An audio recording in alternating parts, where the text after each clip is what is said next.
Hello friends, चलिए आज के वीडियो में हम लोग real analysis Bartle and Sherbert book का एक्सरसाइज 3.2 का कुछ इंपॉर्टेंट क्वेश्चंस देखेंगे। चलिए शुरू करते हैं। पहला क्वेश्चन क्या कहता है, लिमिट फाइंड करने को। Limit of n by n plus one, इसका लिमिट फाइंड करने को कहता है as n tends to infinity. तो लिमिट फाइंड करने के लिए क्या होता है, अभी देखिए n से अगर ऊपर नीचे में डिवाइड कर दिया तो ऊपर क्या हो जाएगा 1, नीचे हो जाएगा 1 plus 1 by n। As n tends to infinity 1 by n क्या हो जाएगा, लिमिट ऑफ 1 बाई n क्या हो जाएगा, 0 हो जाएगा। तो 1 बाई 1 0 हो गया। बी नंबर क्या कहता है, limit of n tends to infinity minus 1 to the power n by n plus 1। तो लिमिट का जो प्रॉपर्टी है, लिमिट को डिवाइड मतलब दो कोई भी क्वेश्चन का जो लिमिट करते हैं तो ऊपर भी एक बार लिमिट लगा सकते हैं, नीचे भी एक बार लिमिट लगा सकते हैं। तो देखिए ऊपर लिमिट लगाने से पहले तो n से डिवाइड कर देंगे, n से डिवाइड करने से ये क्या होगा, ऊपर 1 हो जाएगा, नीचे 1 प्लस 1 बाई n हो जाएगा, और ये तो रह जाएगा minus 1 to the power n। तो limit of minus 1 to the power n करने से नीचे क्या होगा, 1 प्लस 1 का लिमिट तो 1 ही होगा, और limit n tends to infinity 1 by n, ये तो 0 हो जाएगा। और n tends to infinity minus 1 to the power n का क्या वैल्यू आएगा, माइनस 1। n अगर ऑड हुआ तो माइनस 1, n अगर इवन हुआ तो 1 होगा। मतलब मान लीजिए minus 1 to the power 1 minus 1 होगा, माइनस 1 टू द पावर 2 1 होगा, minus 1 to the power 3 minus 1 होगा, ऐसे ऐसे करके माइनस 1 1 माइनस 1 1 चलता रहेगा। तो सीक्वेंस इज नॉट कन्वर्जन, मतलब कोई भी नंबर पे कन्वर्जन नहीं हो रहा है, मतलब सीक्वेंस कन्वर्जन नहीं है। सी नंबर क्या कहता है, limit n tends to infinity n square by n plus 1। तो n square by n plus 1 होने से limit n tends to infinity n square by n plus 1 होने, इसको हम थोड़ा मतलब रीअरेंज करके लिख सकते हैं, n square minus 1 by n plus 1 plus 1 by n plus 1। इसको आप फिर से ऐड करने से देखिए ये भी यही आ जाएगा, ठीक है। तो देखिए लिमिट हम एक बार इसमें लिमिट करेंगे, एक बार इसमें लिमिट करेंगे। अभी पहले ही लिखा था, ये इसका लिमिट करने से तो क्या हो जाएगा, n टेंड्स टू इन्फिनिटी होने से 1 बाई इन्फिनिटी मतलब 0 हो जाएगा, इसका तो पूरा 0 हो जाएगा। अभी इसका लिमिट करने से देखिए, इसको हम क्या लिख सकते हैं, n minus 1 into n plus 1 by n plus 1। ये n प्लस वन कैंसिल हो गया तो n माइनस 1। अभी n टेंड्स टू इन्फिनिटी होने से इन्फिनिटी माइनस 1 मतलब इन्फिनिटी होगा, तो ये इन्फिनिटी हो गया, मतलब नॉट कन्वर्जेंट। डी नंबर देखिए, x n equal to 2n square plus 3 by n square plus 1। तो limit n tends to infinity 2n square plus 3 by n square plus 1, ठीक है। तो n स्क्वायर से दोनों साइड में डिवाइड, ऊपर नीचे डिवाइड करने से 2 plus 3 by n square plus divide by 1 plus 1 by n square. अभी n tends to infinity 3 by n square होने से क्या होगा, 0 हो जाएगा, 1 बाई n स्क्वायर 0 हो जाएगा, तो 2 plus 0 by 1 plus 0 equal to 2 हो जाएगा, ठीक है। फिर देखिए अभी इसमें क्या था, अभी ये 2 नंबर क्वेश्चन में क्या कहता है, दो ऐसे इसका एग्जांपल दीजिए, दो ऐसे सीक्वेंस का एग्जांपल दीजिए जो डाइवर्जेंट है लेकिन उसके ऐड करने से कॉन्वर्जेंट होगा। अभी देखिए ये दो सीक्वेंस है, 1 माइनस 1 1 माइनस 1 1 माइनस 1, ये डाइवर्जेंट सीक्वेंस है, और ये है माइनस 1 1 माइनस 1 1, ये भी डाइवर्जेंट सीक्वेंस है। लेकिन अगर इसको हम ऐड कर लेंगे तो क्या आएगा, 0 0 0 0। तो ये कांस्टेंट सीक्वेंस है, और कांस्टेंट सीक्वेंस हमेशा कन्वर्जेंट होता है। अभी बी नंबर में क्या कहता है कि ऐसा दो सीक्वेंस का एग्जांपल दीजिए कि उसका मतलब दोनों सीक्वेंस डाइवर्जेंट है लेकिन प्रोडक्ट करने से कन्वर्जेंट होगा। देखिए ये सीक्वेंस है, x equal to 0 1 0 1 0 1, y equal to 1 0 1 0 1 0। ये भी देने से ही आप दे सकते हैं 1 1 1 आएगा, कांस्टेंट सीक्वेंस आ जाएगा, इंटू करने से कन्वर्जेंट होगा, ठीक है। 3 नंबर प्रॉब्लम क्या कहता है, as differentiation of two convergent sequence is convergent. 3 number problem में क्या कहता है, 3 नंबर प्रॉब्लम का क्वेश्चन में नहीं लिखा। 3 नंबर प्रॉब्लम क्या कहता है कि कोई भी ऐसा दो सीक्वेंस का मतलब दो ऐसे मान लीजिए x प्लस वाई दो सीक्वेंस, x एंड y दो सीक्वेंस है, तो दो सीक्वेंस का समेशन मतलब x प्लस वाई का ये समेशन कन्वर्जेंट है और x भी कन्वर्जेंट है, तो शो करने को कहता है कि y कन्वर्जेंट है, ठीक है। तो अभी अगर x प्लस वाई अगर कन्वर्जेंट हुआ तो x plus y minus x, मतलब दो कन्वर्जेंट सीक्वेंस का ये सब्सट्रक्शन, तो सब दो कन्वर्जेंट सीक्वेंस का सब्सट्रक्शन हमेशा कन्वर्जेंट होता है, ये हमें मालूम है। तो x plus y minus x क्या होगा, y होगा, ये कन्वर्जेंट है, ठीक है। 4 number question same to same इसके जैसा ही है, इसलिए और नहीं किया। अभी देखिए 5 नंबर क्वेश्चन में क्या कहता है कि show that the following sequences are not convergent. ये 2 to the power n x sequence है, 2 to the power n x sequence है, ये कन्वर्जन नहीं है, शो करने को कहता है। तो 2 टू द पावर n क्या है, n से बड़ा है, for all n belongs to n, 2 to the power n greater than n for all n belongs to n।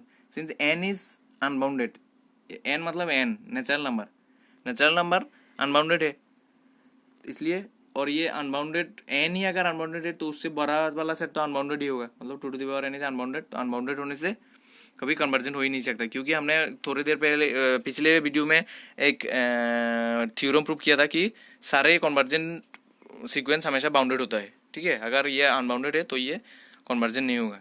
तो सेकंड इसका 5 नंबर का बी भी सेम ही है, इसलिए नहीं किया। और 6 नंबर क्या कहता है, लिमिट निकालने को, इसका लिमिट निकालने को कहता है। इसका लिमिट निकालने के लिए क्या करना पड़ेगा, अभी देखिए, limit of 2 plus 1 by n to the power whole square. तो limit of 2 plus 1 by n into 2 plus 1 by n लिख सकते हैं। तो लिमिट को हम डिस्ट्रीब्यूट कर सकते हैं, limit of 2 plus 1 by n into limit of 2 plus 1 by n. तो लिमिट ऑफ 2 क्या हो जाएगा, 2, और लिमिट ऑफ 1 बाई एन 0, इसका भी 2 और 0, 2 इंटू 2 4 हो जाएगा। फिर बी नंबर भी ऐसे ही करता है, कहता है B number squeeze theorem, B number में हम लोग स्क्यूज थ्योरम यूज कर सकते हैं। लिमिट निकालने को कहता है इसका -1 to the power n by n plus 1, ठीक है। इसको हम क्या बोल सकते हैं, -1 to the power n by n plus 1 को ये -1 बाई एन प्लस 2 से बड़ा होता है और 1 बाई एन प्लस 2 से छोटा होता है। तो और इसका भी लिमिट 0 है, इसका भी लिमिट 0 है। तो स्क्यूज थ्योरम में हमने पढ़ा था, अगर कोई भी सीक्वेंस अगर ये फॉर्म फॉलो करता है और इसका दोनों साइड का जो लिमिट होगा वो अगर इक्वल होता है तो बीच का लिमिट भी वही होगा, मतलब इसका लिमिट भी 0 ही होगा। फिर देखिए 7 नंबर क्या कहता है, 7 नंबर क्वेश्चन बोलता है let b n is a bounded sequence and limit of n equal to 0। तो show that limit of n into b n equal to 0। एक लिमिट बी एन एक बाउंडेड सीक्वेंस है और एक सीक्वेंस ए एन है जिसका limit 0 है। तो शो करने को कहता है दोनों का प्रोडक्ट का जो लिमिट होगा वो 0 होगा। तो देखिए since b n is bounded, b n अगर बाउंडेड है तो बाउंडेडनेस का डेफिनेशन हमने पिछले वीडियो में देखा था, क्या होता है, mod of b n is less than equal to m for all m greater than equal to 0 for some n greater than equal to 0। ऐसा एक एम मुझे मिलेगा रियल नंबर का जो 0 से बड़ा एक रियल नंबर ऐसा मुझे मिलेगा जो mod of b n less than equal to m होगा, ठीक है। Now a n b n minus 0 is less than equal to mod of a n b n which is equal to mod of a n mod of b n, ठीक है। Which is less than equal to mod of b n is less than m है, तो mod of m into mod of N. अभी देखिए एक lemma हमने पढ़ा था कि कोई भी सीक्वेंस का mod of x n minus x is less than a n minus a n into c अगर हुआ, जिसमें सी ग्रेटर देन 0 है and a n is converging to 0 हुआ, तो एक्स एन का ये लिमिट 0 ही होता है, मतलब एक्स ही होता है, ठीक है। अभी इसमें तो इसका एक्स तो 0 है, ए एन बी एन माइनस 0, वो लेमा आपको अगर याद होगा तो इसमें ए एन कन्वर्जिंग टू 0 है, मतलब ए एन का लिमिट 0 है और एम ग्रेटर देन 0 है, इसलिए a n b n is converging to 0, ठीक है। फिर देखिए 8 नंबर क्वेश्चन, 8 नंबर क्वेश्चन क्या कहता है, let y n equal to root over n plus 1 minus root n show that root over n into y n is convergent and find the limit. अभी कहता है ये जो सीक्वेंस है, ये वाई एन का वैल्यू ये है, तो ये सीक्वेंस कन्वर्जेंट है बोलता है, शो करने को बोलता है और लिमिट निकालने को बोलता है। देखो वाई एन इक्वल टू ये दे दिया, इसको हम रेशनलाइज करेंगे, रेशनलाइज करने से ऊपर नीचे इसका प्लस से हम ये छोटे क्लास में आपने करे होंगे, प्लस से ऊपर नीचे मल्टीप्लाई कर देते, करने से ये देखिए root over n plus 1 minus root over n into root over n plus 1 plus root over n, तो a plus b into a minus b का फॉर्मूला लगा सकते हैं, स्क्वायर माइनस बी स्क्वायर, तो हो जाएगा 1, नीचे तो ये रह जाएगा। फिर देखिए इधर हम क्या बोल सकते हैं, इसमें से 0 लेस देन इक्वल टू ये और ये less than equal to 1 by root n होता है और limit of 1 by root n 0 है। इसमें हम अभी स्क्यूज थ्योरम लगा सकते हैं। देखिए ये अगर ऐसा कंडीशन फॉलो हुआ, इसका तो लिमिट 0 ही होगा, 0 एक कांस्टेंट टर्म है तो इसका लिमिट 0 ही है और इधर भी 0 है, तो बीच वाला जो होगा स्क्यूज थ्योरम क्या बोलता है, ऐसा होने से तो बीच वाले का भी 0 ही होगा, ठीक है। तो ऐसे करके हम बोल सकते हैं इसका जो लिमिट होगा वो 0 होगा। अभी ये तो वाई एन है, ये तो वाई एन का वैल्यू है, वाई एन का तो लिमिट ऑफ वाई एन 0 आ गया, लेकिन मुझे वाई एन का लिमिट निकालने को नहीं बोला है, मुझे बोला है root over n into y n का लिमिट निकालने को। तो इसके साथ रूट ओवर एन और इंटू कर देने से ऊपर नीचे रूट ओवर एन से डिवाइड करने से ये आएगा। फिर देखिए लिमिट ऑफ ये करने से 1 बाई एन क्या है, लिमिट ऑफ 1 बाई एन 0 है, ये 1 बाई एन 0 आ जाएगा तो 1 बाई 2 आ जाएगा, तो limit of root over n y n equal to क्या आ जाएगा, हाफ, ठीक है। फिर देखिए 10 नंबर क्वेश्चन क्या बोलता है, 10 नंबर क्वेश्चन में limit of root over 4n square plus n minus 2n, ये भी पिछले के जैसा ही है, आप एक बार देख लीजिए, देख के आप खुद कर सकते हैं, ठीक है। ये और मैं डिस्कस नहीं कर रहा हूँ, पॉज करके आप एक बार देख सकते हैं। फिर 11 नंबर क्वेश्चन एक देखिए, बहुत ही इंपॉर्टेंट क्वेश्चन है ये, आपको थोड़ा अच्छे से समझना होगा तभी आपको समझ में आएगा। देखिए 11 नंबर क्वेश्चन क्या है, limit of 3 root over question क्या बोलता है, इसका लिमिट निकालने को, limit of 3 root over n whole to the power 1/2n, इसका लिमिट निकालने को बोलता है। लिमिट निकालने के लिए पहले हमें तो ये सीक्वेंस को लिखना पड़ेगा। इसको हम क्या लिख सकते हैं, 3 to the power 1/2n into root over n into the power 1/2n, 3 to the power 1/2n into n to the power, ये रूट ओवर हटाने से 1/4n। We have to find for, अलग अलग से इसका लिमिट निकालना पड़ेगा और इसका लिमिट निकालना पड़ेगा, उसके बाद हम प्रोडक्ट कर देंगे। अभी देखिए इसका हम शुरू किया, तो इसका पहले देखते हैं 3 to the power 1/2n is greater than 3 to the power 0 which is equal to 1। तो ये 1 से बड़ा है, 1 से बड़ा है तो हम इसको क्या लिख सकते हैं, 3 to the power 1/2n equal to 1 plus kn, where kn is greater than 0, क्योंकि ये 1 से बड़ा है। 1 प्लस कुछ और टर्म लिख सकते हैं जो 0 से बड़ा है, ठीक है। अभी देखिए by using binomial theorem, 3 to the power 1/n whole to the power n लिखने से इधर भी क्या आ जाएगा, दोनों साइड में टू द पावर n कर दिया, तो 1 plus kn to the power n में हम बाइनोमियल थ्योरम यूज़ किया। बाइनोमियल थ्योरम तो आपको मालूम है, बाइनोमियल थ्योरम यूज़ किया।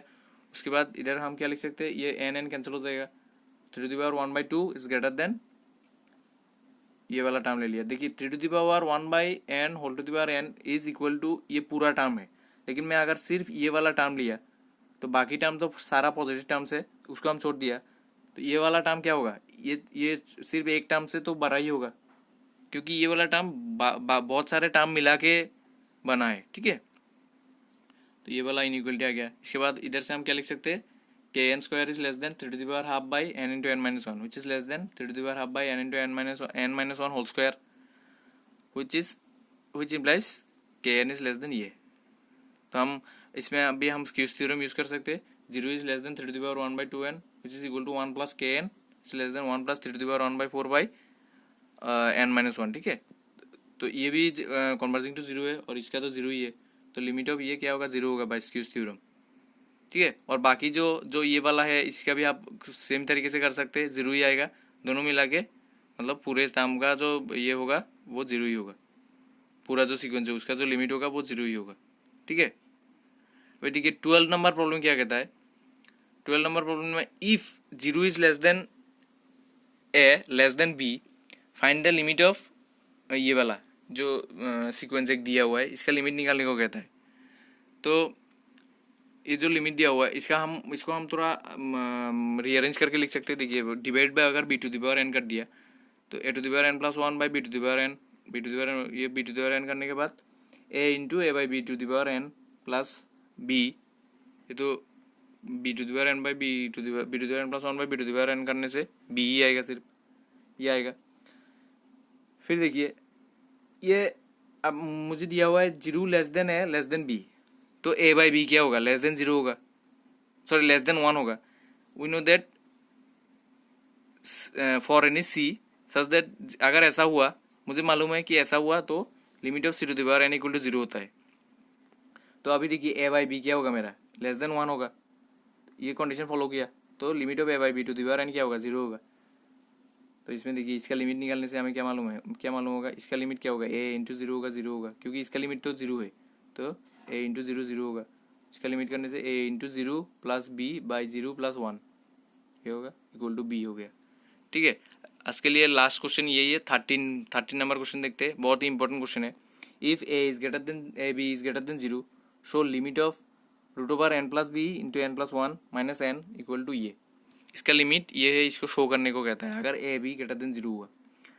इसको हम रीअरेंज करके लिखेंगे, रेशनलाइज करके ऊपर नीचे सेम का प्लस से मल्टीप्लाई करके, ठीक है। इसके बाद देखिए क्या आ गया, ये वाला आ गया, फिर n स्क्वायर कैंसिल करके ये आ गया। उसके बाद n से डिवाइड करेंगे, क्योंकि इसके में n है तो n से डिवाइड करेंगे तो a plus b to a b by n, फिर n एक नीचे आ गया तो इससे डिवाइड होगा, n 1 हो जाएगा। इसके बाद देखिए इसका लिमिट क्या होगा, 1 प्लस 1 बाई एन का लिमिट क्या होगा, 0 a बाई एन का लिमिट तो n टेंस टू इन्फिनिटी से a बाई एन 0 हो जाएगा, b बाई एन 0 हो जाएगा, तो ये क्या होगा 1 प्लस 0, ठीक है। तो 1 इंटू 1 1 रूट ओवर 1 मतलब 1 प्लस 1 2, तो a बाई बी बाई 2 होगा, ऊपर ये भी 0 होगा, a by b by n tends to infinity से 1 बाई इन्फिनिटी मतलब a बी बाई इन्फिनिटी 0 ही होगा, ठीक है। तो ऊपर बात आए a बी, नीचे बात आए 2, तो a बी बाई 2 ही होगा, प्रूफ हो गया। इस तरीके से आज का वीडियो यही खत्म होता है। चलिए आज के लिए इतना ही, थैंक यू।